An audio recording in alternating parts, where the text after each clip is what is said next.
Hoje vai ser lido Mateus capítulo 3, tá? Eu vou ler esse capítulo e pretendo ler o 4 também. Mas vamos ver como é que vai ser o meu tempo aqui. Vou tentar administrar esse tempo o melhor possível. Olha só. Fala assim: naquele tempo, João Batista foi para o deserto da Judéia e começou a pregar, dizendo: arrependam-se dos seus pecados, porque o reino do céu está perto. A respeito de João, o profeta Isaías tinha escrito o seguinte, lá em Isaías 40, versículo 3, vai falar sobre João Batista, né? Que foi feita uma profecia que João Batista ia nascer e ia fazer esse trabalho ministerial, né? Abrindo o campo missionário para Jesus, né? Então, fala aqui. Alguém está gritando no deserto: prepare o caminho para o Senhor passar. Abra estradas retas para ele. João usava roupa feita de pelos de camelo e um cinto de couro e comia gafanhotos e mel do mato. Essa partezinha aqui a gente até pesquisamos no outro estudo, né? Falando de Elias, que eles tinham o mesmo costume, tinha a forma de vestir bem parecida, né? Então nós lemos isso aqui para retratar Elias, que eles tinham um ministério parecido, mas não que João Batista seria Elias, mas que tinha o mesmo ministério, tá? Que veio para pregar o arrependimento, tá? Aí o versículo 5. Os moradores de Jerusalém, da região da Judéia e de todos os lugares em volta do Rio Jordão iam ouvi-lo. Então, toda a região adjacente ali saía para ouvir João Batista. João Batista, ele pregava, mas ele não tinha um ministério, uma igreja, ou melhor, um ministério ele tinha, mas ele não pregava dentro do templo, né? Ele não era aceito pelos judeus. Aí, continuando, 6. Eles confessavam seus pecados e João batizava no Rio Jordão.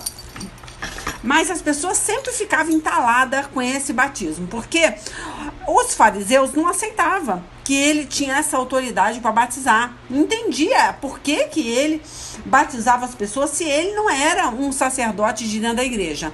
Mas enfim, continuando.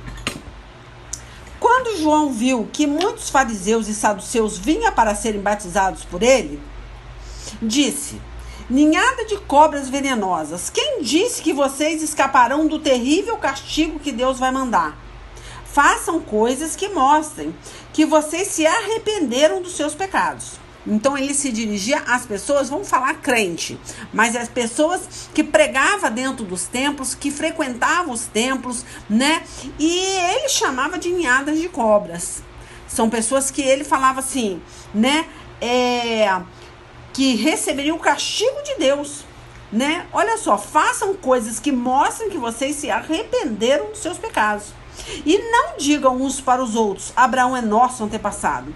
Então as pessoas, eu vou botar no nosso tempo para entender melhor. Filho de pastor, né? Geralmente eles batem no peito: eu sou filho de pastor, eu sou filho de pastora, minha mãe é missionária, minha mãe é não sei o quê, meu pai tem 30 anos de igreja. As pessoas acham que vão ser salvos porque tem uma descendência, né, abençoada, tem um pai, ou teve um avô, ou tem alguém orando, ou tem alguém intercedendo por ela na família. Mas eles mesmos não estão fazendo nada que Deus está pedindo, não está servindo a Deus, né? Não está obedecendo a palavra. E bate no peito que é descendência de Abraão. Tipo assim, eu sou filho de pastor, eu não sou qualquer um. Deus não está preocupado se você é filho de pastor, se ou não é filho de pastor, porque cada alma vai prestar conta individualmente. Nós não temos a mesma digitais. Nós não somos pessoas iguais. Então, cada alma vai responder individualmente e vai responsabilizar pela sua vida de pecado. Independente se seu pai é pastor, sua mãe é pastora, não interessa o que ele é ou é dentro de igreja. O importante é você com Deus, tá? Então ele fala assim, e não digam uns para os outros: Abraão é nosso antepassado. Então João Batista estava se lixando, essa é a palavra, para a descendência desse povo. E ele falou aqui, né? Pois eu afirmo a vocês que até dessas pedras Deus pode fazer descendência de Abraão. Quer dizer, suscitar, né? Renascer descendência de Abraão. Eu entendo, eu acho que é mais fácil explicar quando fala que dessa pedra Eu até entendo que seria o coração. Um coração diamantado, um coração duro, um coração de pedra. Deus pode amolecer um coração de um estrangeiro, de uma pessoa que não é filho de um pastor, nem filho de uma pastora, não tem pessoas orando, intercedendo pela vida dela, mas Deus pode pegar aquela pessoa e suscitar, e renascer, e amolecer o coração daquela pessoa. Eu entendo dessa forma, e eu vou explicar da forma que é mais fácil para vocês entenderem. Quando fala que pode pegar aquela pedra aquela pedra e fazer renascer, né? Então é dessa forma que eu entendo. Então, essa forma que eu tô falando aqui é pegar uma pedra, né? E fazer, né? Dessa pedra, ele pode fazer descendente de Abraão. Então, a pedra seria o coração duro, um coração adiamantado, uma pessoa que não é estrangeira, não tem uma descendência abençoada. O que seria a descendência abençoada, né? De pessoas que estão à frente de um ministério, né? Então é isso que o João Batista está falando aqui. Então, pra gente não achar que é porque é filho, ou tem uma esposa abençoada, ou tem um marido abençoado, que por causa disso você vai ser salva, não. Ou vai ter filhos salvos, não. Isso não tem nada a ver, porque cada um vai responder individualmente pela sua alma, né? Se está ou não obedecendo a Deus. Então a gente tem as pessoas acham que se tem alguém orando, tem alguém intercedendo, você vai estar resguardado do dia mal. E não vai, então vigia. Aí fala aqui, ó. O machado já está pronto para cortar as árvores pela raiz. Toda árvore que não dá frutas boas será cortada e jogada no fogo. Então é uma árvore, claro, a gente está falando aqui de pessoas. Essa árvore dá fruto ruim, ela vai ser cortada e lançada no fogo, que seria o inferno. Então toda árvore dá fruto. Não tem esse negócio de não dar fruto. Vamos entender. Ou dá fruto ruim, ou dá fruto bom. Ou não dá fruto, claro, pode não dar fruto, mas de qualquer maneira será cortado. Mas você vai ter que fazer o fruto, vai ter que dar o fruto. E o que quer dizer isso? Aqui se refere ao fruto do Espírito Santo, né? Amor, né? Ser benigno, né? Ser generoso. Então tá falando do fruto do Espírito Santo. Para falar melhor desse fruto, tá? Para falar melhor desse fruto, eu fui lá, eu vou lá, quer dizer, em Gálatas 5. Peraí, se é Gálatas 5, peraí, eu tô perdido aqui. Gálatas 5, do 23 em diante. Mas eu vou ler aqui, eu acho interessante, eu vou ler. Olha só que fala aqui, ó. Quero dizer a vocês o seguinte: deixe que o Espírito de Deus dirija a vida de vocês e não obedeçam aos desejos da natureza humana. Porque o que a nossa natureza humana quer é contra o que o Espírito quer. E o que o Espírito quer é contra o que a natureza humana quer. Os dois são inimigos e por isso vocês não podem fazer o que vocês querem. Porém, se o Espírito de Deus que guia vocês então vocês não estão debaixo da lei. As coisas que a natureza humana produz são bem conhecidas. Elas são a imoralidade sexual, a impureza, as ações indecentes, a adoração de ídolo, a feitiçaria, as inimizades, as brigas, as ciumeiras, o acesso de raiva, as ambições egoístas, a ambição egoísta, a desunião, as divisões, as invejas, as bebedeiras, as farras e outras coisas parecidas com essas.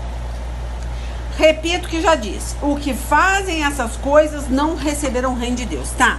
A gente não tá pregando isso aqui. Não estamos falando sobre isso aqui. Mas estamos falando de fruto. Tá? Esse é o fruto contrário ao fruto do Espírito Santo. Esse é o fruto da natureza humana.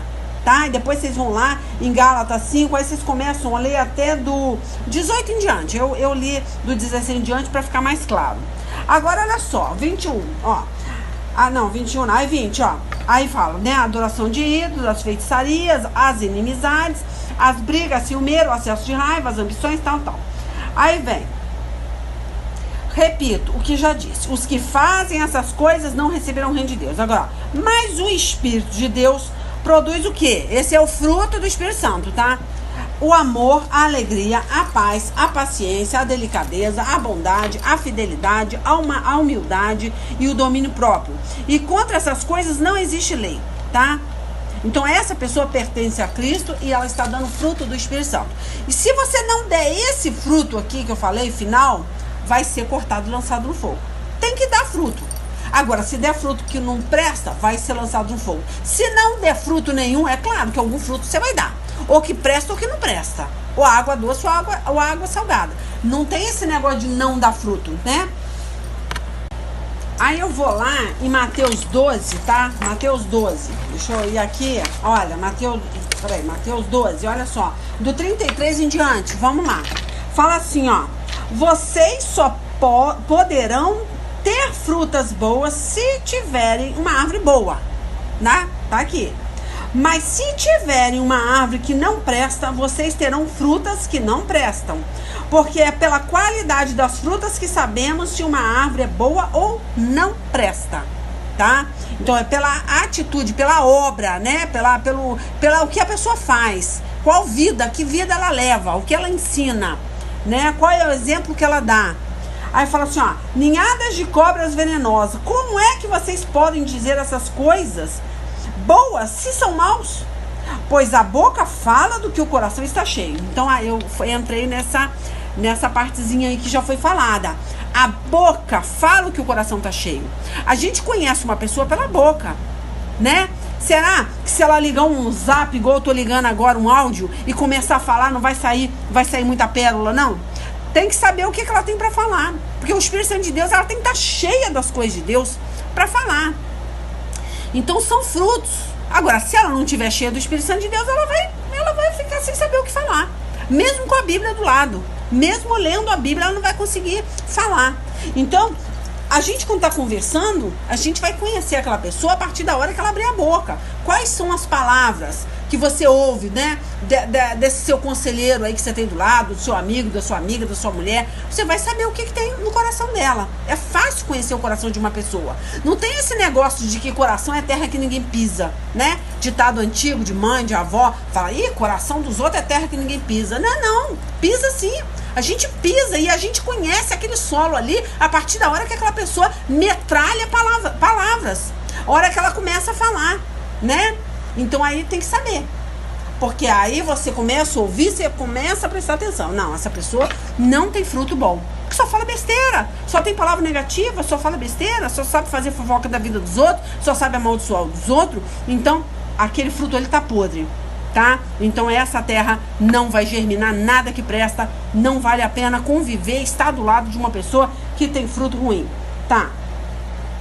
Aí fala aqui, as pessoas boas, olha de novo, hein? Tira o bem do seu depósito de coisas boas. Então existe um depósito. É igual banco, né? Você vai lá, deposita, depois quer fazer a retirada. O que você depositou lá? Né? Quanto você colocou lá durante o ano para fazer a retirada? Não botou nada, não vai retirar nada. Agora, existe um depósito, quer dizer, faça esse depósito, né?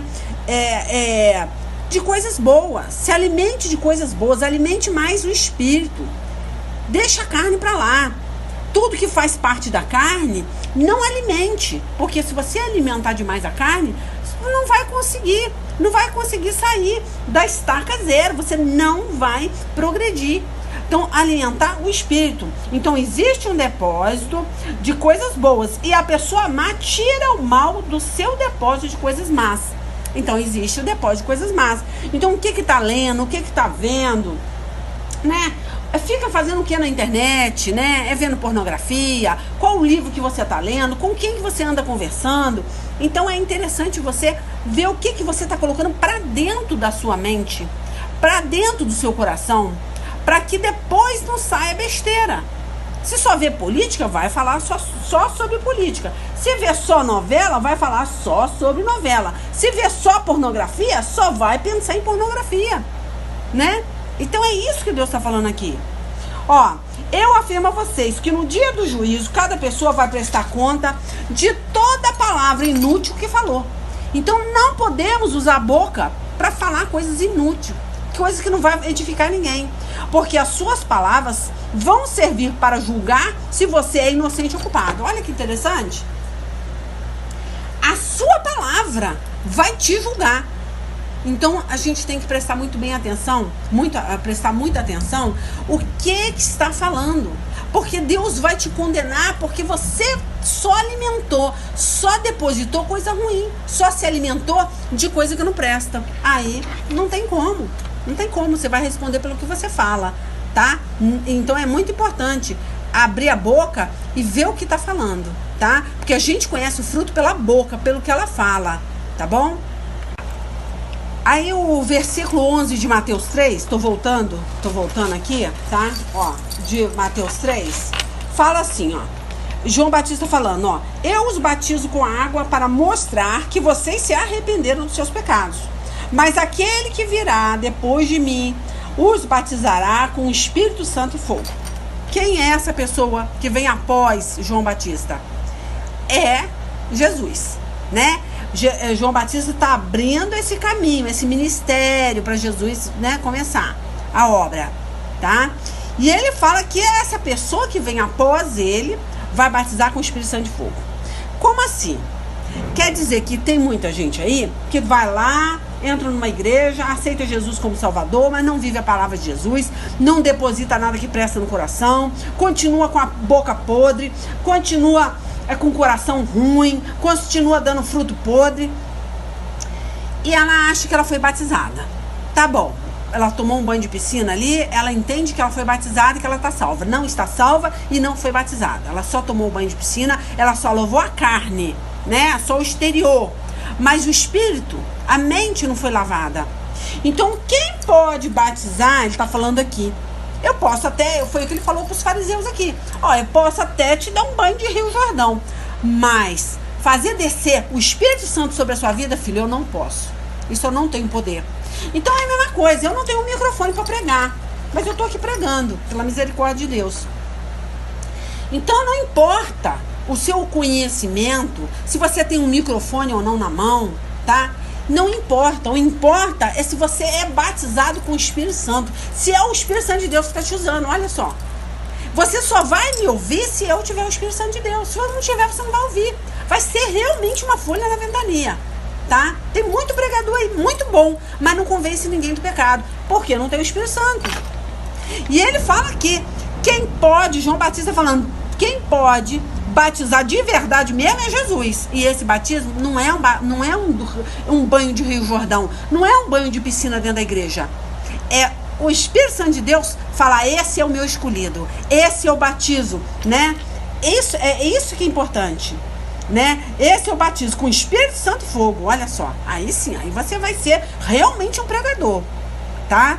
Não importa se você tem um microfone ou não. O que importa é isso. Tá? Aí ele fala assim, ó, ele é mais importante do que eu e não mereço a honra de carregar as sandálias dele. Com a pá que tem na mão, ele vai separar o trigo da palha. Então tem 80% de joio dentro da igreja, mas não é você que vai separar. Então para de falar mal do irmãozinho, para de criar divisão dentro da igreja, porque o Espírito Santo de Deus vai fazer a separação. Ele fala aqui, ó, guardará o trigo no seu depósito, mas queimará a palha no fogo que nunca se apaga, que é o inferno. Então não vamos entrar na igreja, não vamos arrumar confusão, não. Vamos só orar pelo irmãozinho que está fora da presença de Deus, não tem o Espírito Santo de Deus, está sendo o joio dentro da igreja. Porque essa separação quem vai fazer é o Espírito Santo, tá? No dia que Jesus estiver vindo para levar a igreja dele, ele vai separar. Então não é a gente que vai julgar, vai separar nada, tá? Então é muito importante pensar nisso. Sempre estar orando, sempre estar intercedendo pelas pessoas que estão te perseguindo dentro do ministério, porque isso é normal. Como eu falo para vocês, isso é comum, a gente ser perseguido dentro da igreja, tá? Então, se você não é perseguido, eu vou te ser sincera, eu ficaria cabreira se eu não tivesse perseguição. Porque eu ia entender que eu não estou incomodando o inferno. Então é importante você ser perseguido, você incomodar o inferno. Então Jesus foi perseguido dentro do templo do pai dele. Você não vai ser? Então se você todo mundo te ama, todo mundo gosta de você dentro do ministério, eu ia ficar preocupado. Eu ia ficar muito preocupado. É estranho, tá? Então por isso que eu tô falando. É você que Jesus vai fazer a separação, não é você. Então só ora pelo irmãozinho, não arrume confusão, não se levanta contra pastor, não se levanta contra o irmãozinho dentro da igreja. Só ora, intercede que Jesus vai trazer a vitória para você. Tá? Aí vamos aqui mais um pouquinho, que eu tô tentando ler o 4, mas eu acho que não vai dar, mas vamos lá. Ó, naquele dia, Jesus foi para a Galiléia até o Rio Jordão, a fim de ser batizado por João Batista. Olha só o exemplo que Jesus está nos dando aqui. Aí tem gente que fala assim, não vou batizar, eu já batizei, eu sou católico, já batizei, eu vou para a igreja, mas eu não quero saber esse negócio de batismo, não. Já mostrei lá em Marcos, né, que o batismo lá Marcos 6,16, que aquele batismo não é considerado no reino de Deus, porque você batizou antes de crer no evangelho. Então eu já falei que está cancelado o seu batismo. Você só é batizada mesmo, aquilo é uma consagração. O batismo mesmo é depois que você entende o evangelho e crê, e toma a decisão de se aquele evangelho é verdadeiro ou não, tá? Não é uma coisa que é imposta pelo pai, pela mãe, não. Então, olha só, Jesus foi até o Rio Jordão para ser batizado por João Batista. Ele dá um exemplo para que você também seja batizado. E ele já era adulto, a fase adulta. Ele já sabia, claro. Aí ele fala assim, mas João tentou convencê-lo a mudar de ideia, dizendo assim, eu é que preciso ser batizado por você e você está querendo que eu batize? Então ele se sentiu tão pequeno, falou, meu Deus, como? Eu não tenho autoridade para fazer esse batismo? Olha o que Jesus responde. Mas Jesus respondeu, desde que seja assim agora, pois é dessa maneira que faremos tudo o que Deus quer. Então era uma ordem, tá? Era um mandamento, ele teria que ser batizado, ele teria que passar por esse batismo para demonstrar às pessoas, né, que nós precisamos passar pelo batismo. Nós não podemos seguir o caminho de Jesus, ser cristão, se a gente não tiver uma autoridade na nossa vida. João Batista, nesse momento, foi a autoridade na vida de Jesus, porque ele batizou Jesus para o ministério dele, né? Ele foi submisso a essa autoridade. Então nós temos que ser submisso a uma autoridade e temos que estar submisso passar pelo batismo. Se não passa pelo batismo, você não é filho e nem filha de Deus. Você é criatura, né, como um cavalo, cachorro, né, gato. Você não é filho de Deus. Então, fica isso na cabeça, tá? Aí fala assim, e João concordou. Logo que foi batizado, Jesus saiu da água e o céu se abriu. E Jesus viu o Espírito de Deus descer como uma pomba e pousar sobre ele. Tá? Então eu vou frisar esse negócio de pomba, porque a pomba ela é um símbolo na igreja católica, e muitas pessoas até que não são católicas, elas têm mania de usar uma camiseta com uma pombinha, e muitas vezes tem um feitiço por aquilo ali, acha que aquilo ali, né, é bênção. Não é, muito pelo contrário. Se você pensar bem, a maioria dos pombos aí são depósito de doença, né? São pessoas que são bichos que trazem doença, enfermidade. Então, você vê, se fosse um bicho tão abençoado, se realmente a pomba fosse um bicho tão abençoado, né, não teria esse problema de causar tanta doença, né, ser esse transporte de infecção para a vida dos outros. Então, quando ele fala aqui, o céu se abriu e Jesus viu o Espírito de Deus descer como uma pomba, tá? Não era uma pomba, e pousar sobre ele, pairar sobre ele. Então, tá? É o poder de Deus, o Espírito Santo de Deus, né? Aí fala aqui, do céu veio uma voz que disse, este é o meu filho querido, que me dá muita alegria, em quem eu me comprazo, em quem eu tenho prazer. Então, como eu falei da pomba, é um animal, né? Tem alma, tem alminha dentro daquele animal, nós devemos respeitar, né? Mas se for para escolher entre a pomba, os pombinhos e o ser humano, obviamente, se tiver que exterminar o pombinho, a gente vai exterminar, porque aquilo ali está transmitindo doença, né? Então acontece muito isso. Eu que morei no Rio de Janeiro, lá tinha um pombal danado, uma sujeira no prédio, no ar-condicionado, na beirada, no beiral da janela, porque tinha muito pombo, então as pessoas tinham que exterminar aquilo ali. E muitos não gostavam, então teve até que fazer um abaixo-assinado para ver quem aceitaria ou não que exterminasse aqueles pombos, porque estava trazendo doença, né, para o pessoal do condomínio. Então, aí eu falo, as pessoas muitas vezes, elas colocam fé num animal, né, acha que aquela pomba, Jesus escolheu uma pombinha, não tem nada a ver uma coisa com a outra, tá? Então a gente tem que entender que o animal, até um cachorro, ou um cavalo, qualquer animal, todo animal tem uma alma. Se você não consagra o seu animal, pode um demônio morar dentro do animal? Pode. Pode se alojar ali e ficar ali, e trazer doença, trazer enfermidade para sua casa, é claro. Você tem que consagrar aquele animal. Se você é um filho ou uma filha de Deus, ore pelo seu animal, consagre o seu animal, isso não é pecado. Por que é consagrar? Você entregar aquele animal para o Senhor, não habitar, ele não habita em um animal, mas aquele animal pode ser usado por Deus, igual lá no Velho Testamento, um jumento foi usado, né? Foi usado para falar com o profeta. Abriram a boca de um jumento e o jumento falou com o profeta. Então ele pode ser usado por Deus, tá? Pode ser bênção dentro da sua casa. Mas o porquê? Um cachorro, né? Vamos entender. Vai de encruzilhada em encruzilhada, comendo despacho ali, né? Aí tá. Aí você, puxa, bonitinho esse cachorro, vou levar pra casa, né? Você acha quem está alojado dentro daquele cachorro ali? Ele tá comendo comida, né? De feitiçaria, né? Comida suja, imunda, de encruzilhada. Não é que você não possa recolher aquele animal. Pode. Mas primeira coisa que eu falo para uma pessoa que tem um Espírito Santo de Deus, eu oriento, pega um óleo, faça uma consagração, ore, apresente aquele animal a Deus, aí sim, aí você tira da rua.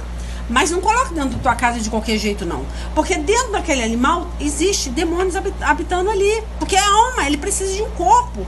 Você vê, tem uma parte aqui na Bíblia, que eu não sei onde que é, mas eu vou falar, vocês, quem conhece Bíblia vai lembrar, que os demônios pediram para entrar dentro do corpo dos porcos, né? Habitar nos porcos. E os porcos se atiraram no precipício. Porque, você vê, ele precisa de um corpo. Se não é o seu, ele pode estar num animal da sua casa, tá? Então temos que consagrar, orar pelo nosso animal. Não é sair pegando da rua e enfiando dentro de casa sem nenhuma consagração. Tem que ter essa preparação, viu? Tá? É muito importante, porque é um corpo que não existe, o Espírito Santo não habita dentro do animal, mas o demônio, ele habita dentro do animal. Ele habita, como ele habitou em porcos na Bíblia, como o Espírito Santo de Deus usa um animal, usa. Ele usa um gato, um cachorro, ele pode usar como usou o jumento para falar com o profeta Balaão no Velho Testamento. Mas ele não habita, agora o demônio habita, tá? Então vigia e ore pelo seu animal, cuide dele, porque é ordem bíblica, tá? E se puder, tire da rua sim, tire, cuide. Não compre animal, não. Não compre cachorro, gato, não. Eu até comprei um casal de persa de gato, mas eu me arrependo. Hoje eu falo pra você, eu pego da rua, mas eu não compro mais animal, eu não gasto dinheiro com animal. Porque a gente tem que cuidar desses que estão jogados na rua, tá? Eu não acho isso certo. Mas enfim, voltando aqui. Aí a gente entende que Jesus, ele dá um exemplo que você tem que ser batizado, é necessário, porque ele falou, você vê, ele não precisava, né? Mas ele falou, não, tem que fazer isso. É uma ordem de Deus. Eu preciso ser batizado porque para mostrar para as pessoas que eu me humilhei. E as pessoas têm que passar por esse batismo, né? Para iniciar um ministério na tua vida, tá? Então é muito importante. Porque Jesus, ele, na verdade, era maior do que o João Batista, claro, mas ele se colocou menor do que o João Batista, deixou o João Batista ser autoridade na vida dele para ele ser batizado. Não chega a ser uma humilhação, mas a gente vê que é uma humildade, né? Uma forma que ele mostrou de humildade, né? Porque a humilhação não, porque Jesus não tinha orgulho no coração, mas ele se mostrou humilde, olha só, e mostrou que a gente precisa passar pelo batismo, tá? Para ser considerado filho e filha de Deus e para que o caminho do ministério se abra para você. Agora, para passar pelo batismo, você tem que se arrepender de verdade, né? Tá? Então lá em 2 Coríntios 7, 9 e 10, fala assim, ó: mas agora estou alegre, não porque vocês ficaram tristes, mas porque aquela tristeza fez com que vocês se arrependessem, tá? Então precisa haver arrependimento, que é diferente de remorso, que eu já falei. Olha só, pois a tristeza que é usada por Deus produz o quê? O arrependimento, que leva à salvação. tá? Tá falando de aquebrantamento, tristeza que leva à salvação, tá? E nisso não há motivo para alguém ficar triste, mas as tristezas deste mundo produzem a morte. Então é diferente daquela opressão maligna. As pessoas muitas vezes me ligam, mandam, né, um áudio para mim e falam: ai, missionária, eu tô muito triste, não sei o que. Aí eu falo: isso não é tristeza, tá? O que você está sentindo é aquebrantamento do Espírito Santo. É para você aproximar-se de Deus, é para você falar com Deus. Então, não é aquela tristeza que o mundo tem, né? Que depois de encher a cara de cerveja, encher a cara de conhaque, sei lá o que vocês bebem aí, e depois vem aquela opressão maligna. Fica muito alegre, né? Não tem equilíbrio. É uma alegria extrema e de repente uma opressão extrema também, né? Que a pessoa quer se matar. Então, essa tristeza é do mundo. Essa chama-se opressão maligna, tá bom? Então não confunda. Mas depois eu tenho que falar muito rápido, gente, senão não vai dar tempo. Vocês têm que ler, tá? Leia mesmo, tá bom? O 2 Coríntios, capítulo 7, 9 e 10, que aí vocês vão refletir mais. Não dá para refletir muito aqui. Tá, eu já falei que pessoas, né, perdoadas por Deus, purificadas, lavadas pelo sangue, ela tem que dar bons frutos. Se ela é batizada e você não vê fruto nessa pessoa, esquece. Esse batismo como eu te falei, é um banho de piscina, é um banho de Rio Jordão. Não desceu o Espírito Santo de Deus, não desceu fogo de Deus sobre aquela pessoa. Ela não foi renovada, ela não foi purificada pelo fogo. Esquece, tá? É só um banho de piscina. Então é importante dar fruto, né? Tá bom?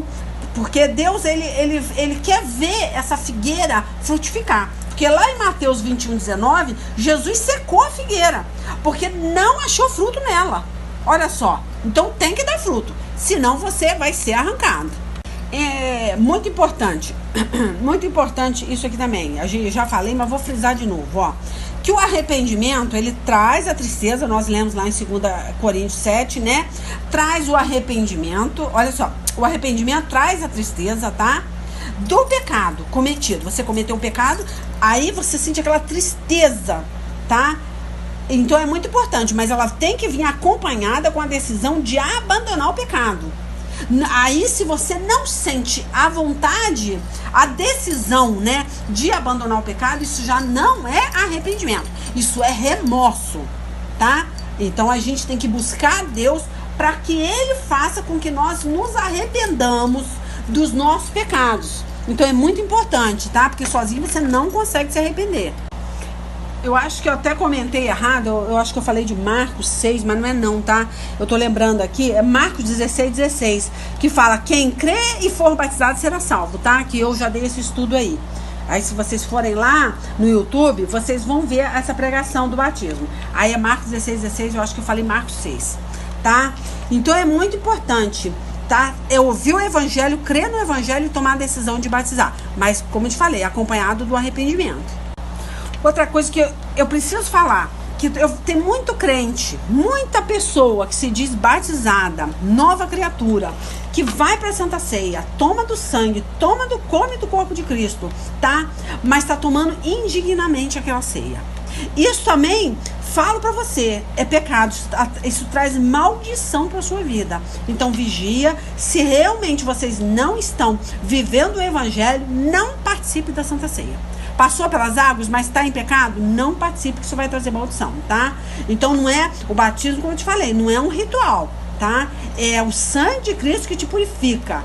Esse é realmente o sangue de Cristo. E aquele que você toma na Santa Ceia, né? Aquele corpo que você come na Santa Ceia. Se arrepende do seu pecado. Mas se você faz isso já pretendendo pecar de novo, igual eu dei o exemplo aí do carnaval, que a pessoa vai pro carnaval, depois vai pra quarta-feira de cinza, vai pro carnaval, vai. Não é isso não, tá? Não é essa oba-oba, essa bagunça não. Tá? Então, tem que refletir a hora que está ali com o sangue de Cristo, está com o corpo de Cristo na mão, vocês batizados, não é as pessoas, né, realmente os arrependidos. Agora, se não fizer isso, se fizer isso indignamente, isso vai trazer maldição para a vida de vocês. Muito importante, eu não sei nem o capítulo que fala dessa maldição, tá? Mas Paulo fala para a igreja, eu acho que é a igreja de Corinto, eu não me recordo, que ele fala, gente, não faça isso indignamente, porque isso pode trazer até a morte física, tá? Até a morte física para sua vida, tá? Então, cuidado, porque a gente tem que ter temor, não medo de Deus, tá? Porque muitas vezes a pessoa toma aquela ceia por medo. Medo é diferente, tá? Você tem que ter temor. O que quer dizer? Ter medo antes de pecar. Isso é temor. Você tem aquele pavor, né? Porque o medo, ele traz o pavor para você. Mas esse pavor e esse medo você tem que ter antes de pecar. Não é medo de Deus, porque a hora que você tem medo de Deus, você tem medo depois que você pecou. Aí você fica assim, já pequei. Ai, meu Deus, o que vai acontecer? Ai, qual é a consequência desse pecado que eu cometi? Isso é medo de Deus. Aí você faz por medo. Deus não se agrada. Deus quer que você faça tudo por amor. Tudo que não provém do amor é pecado. Então vigia, tá? Não tenha medo de Deus. Tenha medo, então melhor, tenha temor, tá? Procure ter medo de pecar, tá? Essa é a verdade. Tenha medo, tenha pavor do pecado, porque isso traz consequência para a vida espiritual de vocês. Tá? Eu tô falando isso aqui, mas isso tá me incomodando tremendamente. Eu sei que é em Coríntios, mas deixa eu ver aqui. Eu acho que eu vou achar aqui. Acho que é 1 Coríntios, que vai falar de cear indignamente. Peraí, eu quero fechar esse raciocínio aqui, mas eu quero passar isso para vocês, que é muito importante, tá? 1 Coríntios 11, olha só. Deixa eu ver, 11, deixa eu ver qual o versículo, peraí. Aqui, ó. Vou ler o 27 em diante, tá? Ó, 1 Coríntios 11, 27, ó. Por isso, aquele que comer do pão do Senhor ou beber do seu cálice, de modo que ofenda a honra do Senhor, estará pecando contra o corpo e o sangue do Senhor. Olha que sério. Portanto, que cada um examine a sua consciência e então coma do pão e beba do cálice. Pois a pessoa que comer do pão ou beber do cálice sem reconhecer que se trata do corpo do Senhor, estará sendo julgada ao comer e beber para o seu próprio castigo. Olha só, hein? E por isso que muitos de vocês estão doentes e fracos, e alguns já morreram. Olha que sério, tá? Então você pode, o diabo tem legalidade até para te matar, até para levar sua alma para o inferno. Não brinque com Jesus, não fica no oba-oba, né? E depois vai para a Santa Ceia. Isso, eu te falei, isso não é quarta-feira de cinza, que você vai pro oba-oba e depois volta pra Santa Ceia, vai pro oba-oba. Não é. Você tá correndo sério risco de ir pro inferno. Se arrependa, tá? Por isso que ele fala aqui, ó, vou continuar no 31, ó. Se examinássemos primeiro a nossa consciência, nós não seríamos julgados pelo Senhor, tá? Mas somos julgados e castigados pelo Senhor, para não sermos condenados junto com o mundo, tá? Porque o mundo pode ficar no oba-oba, mas o crente não, tá? Vigia. Então é melhor não participar, é melhor ter essa reverência, ficar quietinho lá, sentadinho lá na cadeira e falar, não, eu não sou filho de Deus, eu tô afastado do aprisco, porque, agora, larga o pecado. Tá? Se tá lá em prostituição, né? Não é casado, vive com uma pessoa, né? Larga, vai buscar Deus, porque Deus fala, buscar primeiro as coisas do reino e as demais coisas vos serão acrescentadas. Não troque um namorado, né? Um companheiro por Deus. Não troque Deus por esse companheiro. Não troque, tá? Prefira falar, não, se você não quer casar, se você não quer buscar Deus, então a partir de hoje você vai sair da minha casa e eu vou buscar Deus, eu vou pra Santa Ceia, eu vou me arrepender e pronto. E deixa Deus trabalhar, tá? E fica com Deus, porque já vai dar 40 minutos, não dá pra falar mais nada não, tá? Deus abençoe vocês aí. Beijo.